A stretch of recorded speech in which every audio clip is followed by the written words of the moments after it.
Over to Ryan to let him tell the story. Do this here. Thank you, Dan. Yeah, his lights are pretty bright, aren't they? Okay, these glasses aren't going to help me. Okay, yep, thanks, Dan. And thanks very much, everybody, for taking the time to hear a little bit about Calibre. Get the slide deck up on the screen there. Yeah, as you can imagine, please do take the time to visit our website, or if you manage to pick up a copy of our presentation. I will be making forward-looking statements about the company, about future performance, and I'm sure you'd be surprised if I didn't, but please take the time to look at the forward-looking cautionary note there. So who is Calibre? Some of you may know us better than others.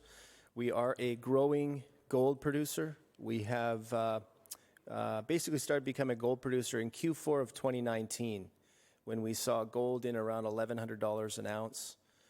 The same team here was founders and merged our last company called New Market Gold, which was very successful with the drill bit, discovered one of the highest grade underground gold mines in the world. In Australia, we merged that company with Kirkland Lake Gold to become a 500,000 ounce a year gold producer. So the same team, our chairman, Blaine Johnson, lead director, Doug Forstew, both of which have been involved in numerous acquisitions, mergers, and sales of different assets and companies in their careers, as well as a very seasoned CEO. His name is Darren Hall. And Darren has been involved in the business as an operator for over 30 years. He was 30 years with Newmont, and he rose up the ranks in Newmont once I think it was recognized the value that he brings, looking at things differently, looking at ways to unlock value. So when Darren left Newmont, he was overseeing roughly 14,000 employees, 7 or 8 operations in Asia Pacific for the company, and probably 45 to 50% of Newmont's EBITDA. Darren joined us in 2017, 2018, before we restructured the company and transitioned to become a gold producer. I will talk a little bit about the history here, how we got here, but essentially this year, 275 to 300,000 ounces of production. You can see some of the breakdown of the cost and details there. Recently closed a very, in our view, transformational deal to now have a significant asset in Canada. Most of our assets today, predominantly in Central America, but we also have assets in Nevada that are producing. So the Valentine Gold Mine is a very attractive addition to our portfolio, a Tier 1 asset in a Tier 1 jurisdiction. Very well advanced. Over 60% of the construction is completed now. So what does this do for the company? Why did we do this? We saw a very attractive opportunity in that a lot of developers these days and explorers are trading at very low valuations. And mid-tiers and seniors, I think, have been gun-shy to acquire assets. And we saw an opportunity here to acquire this asset that could produce, as you can see here, based on a 2022 feasibility study, almost 200,000 ounces a year for the first 12 of a 14-year mine life, based on reserves only. And I believe at the reserve calculation base case was $1,700 an ounce. So we believe there's tremendous upside, not only within the current 5 million ounce resource envelope that we have, but also within the multi-kilometer trend that is in front of us at Valentine. This is located in Newfoundland, Canada. So this diversifies us significantly. Now 60% of our NAV will be based in North America. You can see some drill highlights there that come out of Valentine very recently. This was from ore control drilling. So ore control drilling to understand grade going into the mill. So it's not going to the mill yet, but this is for the first few benches, and numerous RC holes actually had a very positive impact at the Leprechaun pit. So it's a 3-pit mine plan. Ore control drilling was being done at Leprechaun, and we intersected very high-grade gold mineralization. In fact, had a very positive impact when we do our ore control model versus the reserve model. We saw in those few benches about 15% additional ore tons. 12% in additional ounces. So positive reconciliation right out of the gate. The team has a track record of creating a lot of value for shareholders. And I believe 2024 and 2025 are going to be exciting and transformational years as we complete the build of Valentine, but also looking at what else can we discover and find, not only in Newfoundland, but in Central America and in Nevada, as the company's doing about 130,000 meters of drilling, and we will be regularly updating the market with news. Very high level here, and many different companies showed different metrics that probably more or less suit their needs. But you can see here, as a company that will be in a mid-tier category, so we are graduating from a junior to a mid-tier category, being in that 400 to 500,000 ounce range gold producer, but a very attractive entry point for us, as you can see, versus our peers on a market cap basis, on a price to NAV basis, on a production growth profile basis, and as 2025, 2026 enterprise value to ounce of production. And you can see all relevant peers there that have very different jurisdictions: Canada, United States, and different parts of Central South America. So again, here's a graphical image as well as some numbers on our producing assets as well as the development and growth stage assets. You can see on the map there, it says 54%. We're actually about 62% now through the construction of the Valentine project. Operating El Limon and La Libertad in Central America, Nicaragua. We've got a 2 million ounce deposit at the called Golden Eagle in Washington. And then it was 2024 where we acquired producing gold assets in Nevada from a company called Fiore Gold, smaller, but as we would call them, cash flowing exploration upside opportunities. So generating good, decent cash, smaller, 40 to 45,000 ounces a year, but a 225 square kilometer land package on the southern end of the Battle Mountain Eureka Trend. So very attractive geological address. Won't go through these in meticulous detail. You can see the reserves and resources and the growth and the consolidation now in the back of the deal. Again, the diversification and the growth profile we are going to see over the next couple of years as we bring on and complete and deliver the Valentine project, which is fully funded through to production. And as again, the first few years, the first 12 years, of the 14-year mine life averages 195,000 ounces of gold a year.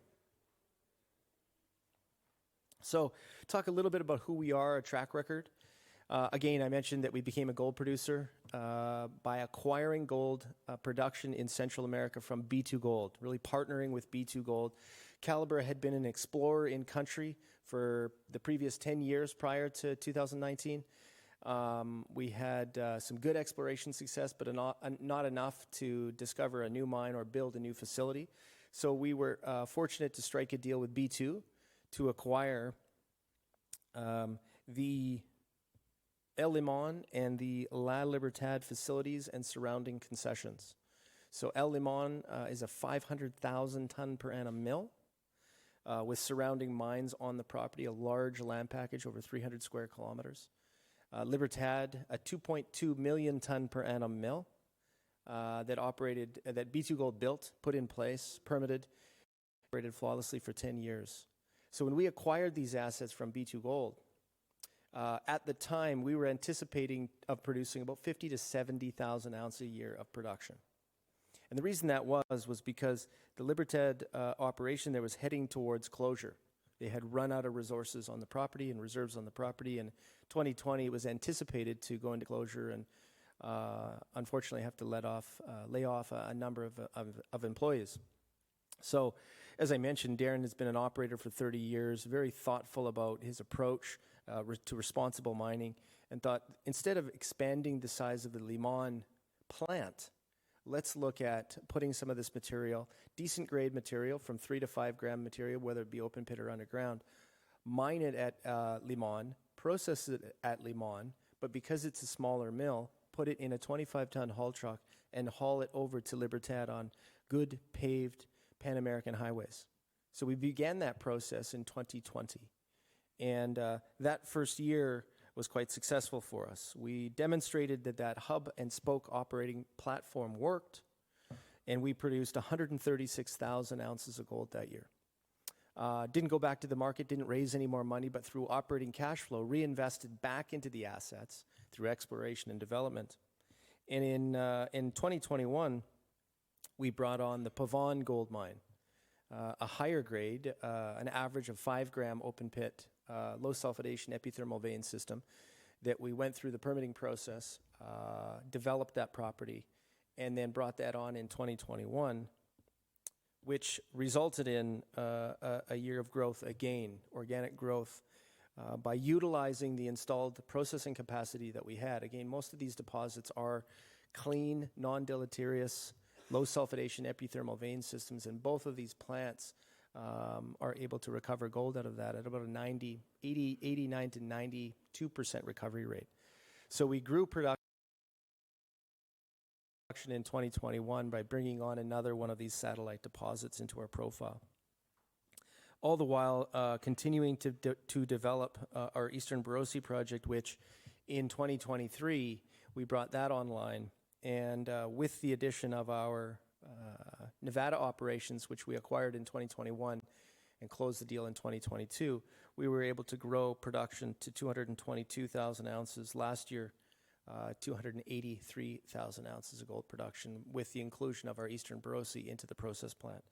So we've gone from essentially 50 to 70,000 ounces a year, now producing 275 to 300 without the Valentine Gold Project.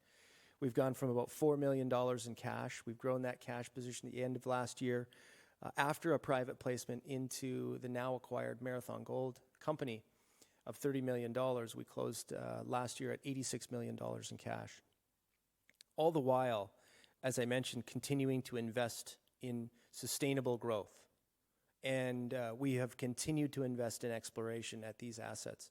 You can see on the bottom right-hand chart there, you can see those are our reserves at Limon and Libertad that feed into either one of those plants. The dotted line there is grade. So we've seen a fairly consistent grade profile increase. It's not because we've changed the gold price, but because we've discovered new higher grade zones and new areas of mineralization across the property. So we have now produced over 700,000 ounces of gold. And we have grown production and we have grown reserves up to 1.1 million ounces of reserves, which was 250,000 ounces of reserves. But importantly, we've demonstrated now that we can haul material from any location essentially within the country, all connected via good Pan-American paved highways. In addition to the growth that we've mentioned, we also have at the Libertad facility, currently today, we've got over 1 million tons of surplus capacity. So what this means is that we have additional opportunities for organic growth. We will continue to invest in exploration development, a very mining-friendly jurisdiction. We've got a great reputation in Nicaragua. We've continued to include our communities and be very transparent about how we mine and operate. And we've got 1 million tons for additional growth. And you can see there what that could look like, even at lower grade materials if we brought it into our facility. So there's a fantastic opportunity in front of us. And we have demonstrated year over year that we can deliver on this. I just want to talk just very briefly about some of this exploration potential. Getting probably pretty close to running out of time here. Got a few minutes left, but I think it's worthwhile highlighting. This is our Limon asset. If we're from space looking down on Earth, this is a geophysical map looking at the surface of the Earth. And what we identified here, not only has there been a significant amount of structural work done, lots of geological science work done here, but we identified when we did this in 2021, anytime there's a break of a pink color to a yellow or to an orange or vice versa, that tells us and it helps us vector in that that's an area of interest for gold mineralization. All through here are our open pits. On the right-hand side here, B2 Gold mined a vein called the Santa Pancha vein, which produced 1.3 million ounces of gold. We've now discovered the Pantheon deposit, which is 250,000 ounces at almost 10 grams per ton gold. And we're discovering more mineralization as we follow this trend multiple kilometers up from where we currently have that new discovery. So it's an exciting time for the business. We're going to be doing 40 to 50,000 meters of drilling just here. And I believe it's going to present a very exciting growth potential within the company. Quickly looking at Nevada, I won't go into this in too much detail. We'll do about 20 to 30,000 meters of drilling in Nevada this year. After last year, we replaced depletion and grew reserves again. We've got about a 300,000 ounce reserve base here in Nevada. Again, 40 to 50,000 ounce a year production profile. But we are starting to discover some different zones of higher grade gold mineralization, as well as the Gold Rock project, which is located about 20 kilometers from Pan. And we're looking at different opportunities within that Gold Rock project. We're working through the final stages of permitting. We don't think that it would be a standalone project, but maybe there's some synergies with the infrastructure we have at Pan. So onto Valentine here. I've got about 4 minutes left. So onto Valentine, you can see a graphical image there of the Valentine site. I can't see all the details maybe from where you're sitting, but all of the earthworks are essentially done now. So that was a critical component in our due diligence. Earthworks is where you can see a significant capital cost blowout if geotech wasn't done properly, something was missed. But starter dam is in place. Third-party engineers have signed off on this. You can see foundations and footings in place for the thickeners and the different sag mills and ball mills. You may not be able to see this, but the substation there on site is now connected to grid power. So NL Hydro is connected to site, and throughout the whole site will be completed throughout the remainder of this month. So exciting times, roughly 62% through construction. We are now fully financed to complete the project. We would anticipate at this point in time that first gold will be the first half of 2025. And we're putting in all the necessary operational readiness pieces in place today. For example, we've just recently hired a VP Operations Canada, process plant manager. We've put in place a new contract for pre-commissioning, commissioning of this asset. So a very exciting time for the company to see this diversification and grow to a mid-tier gold producer.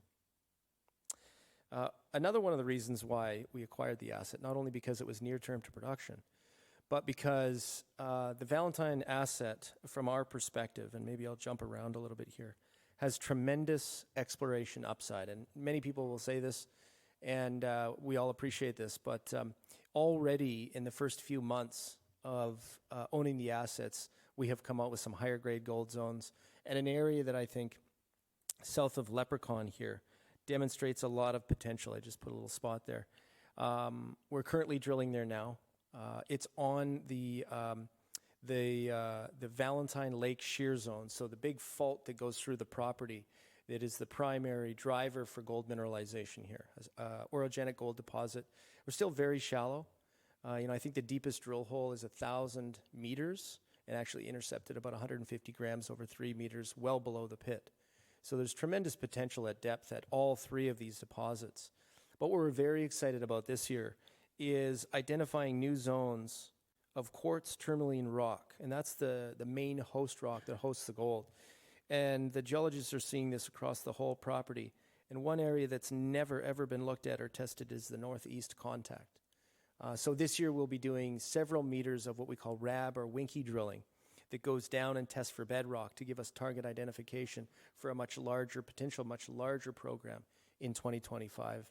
In my opinion, that's why not only are we delivering, but this is the big upside potential. In Canada, tier one asset producing 200,000 ounces a year, currently sitting at 5 million ounces with a very strong potential to go much more than that. So it's an exciting opportunity for Calibre. I'm getting very close to running out of time here. I'm sure Dan wishes I had finished by now. But just to recap again, 275 to 300,000 ounces this year from current operations.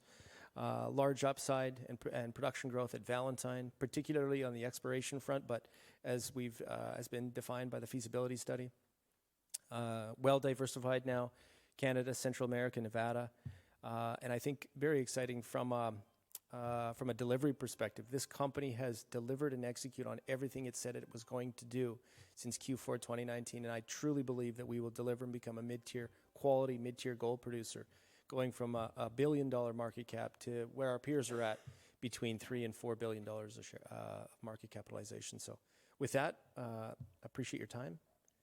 I think we're out of time for questions. Thank you. Yes. Yeah, I think we're out of time, and Tim told me my bonus depended on us staying on time, and so therefore we're going to have to move to the next Very good. presentation. Thank you. But thank you, Ryan, and enjoyed hearing about that. I had a long list of questions I wanted to cover too.